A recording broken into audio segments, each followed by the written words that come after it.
5 miles. That's all that separates me from town, from people, from help.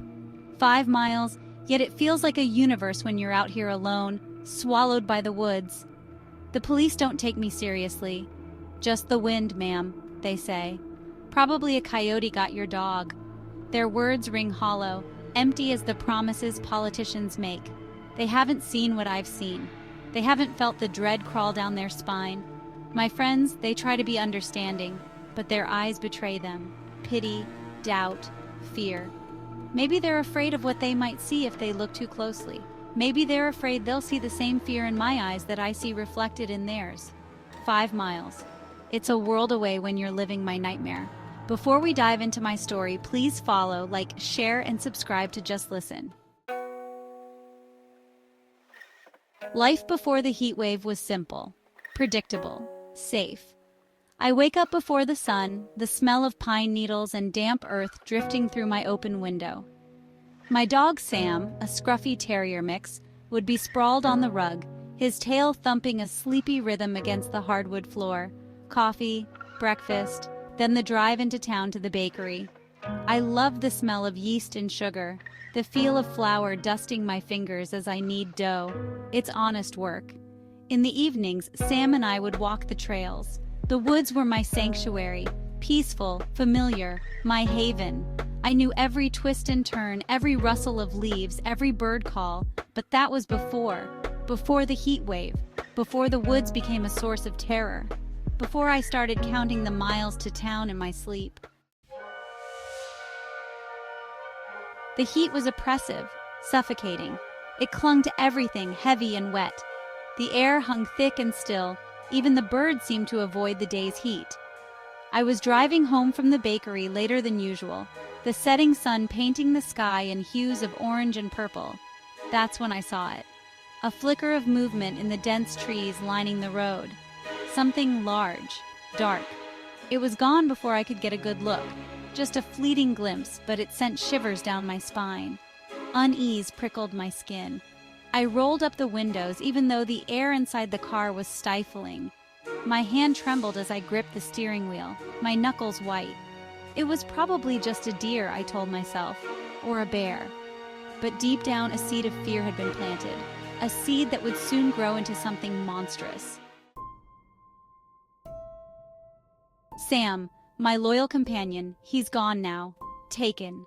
I woke to an eerie silence the next morning. No thumping tail, no wet nose nudging my hand.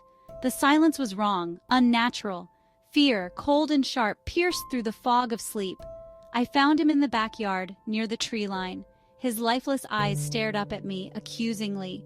The woods were silent, holding their breath, holding their secrets. That night, I heard it. A low growl, a scratching at the back door. Something big was out there, pacing, testing the flimsy barrier between me and whatever had taken Sam. I huddled in the darkness, clutching a kitchen knife, my only weapon against the unknown terror lurking just beyond my door. Night after night, the creature returned, a relentless siege on my sanity. The scratching at the door became bolder, more insistent.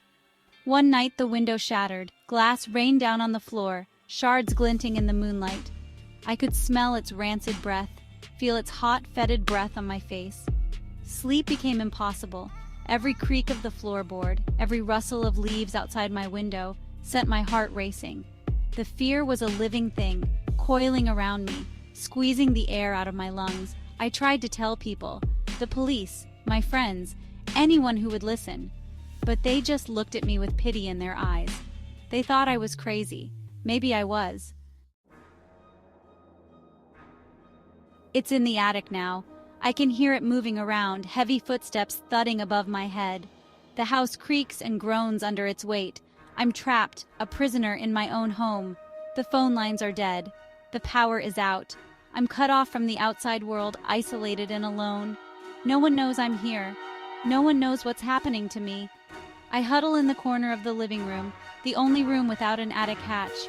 My back is pressed against the wall, my knees pulled tight against my chest. I clutch my phone, the battery icon blinking red, a stark reminder of my dwindling connection to the world.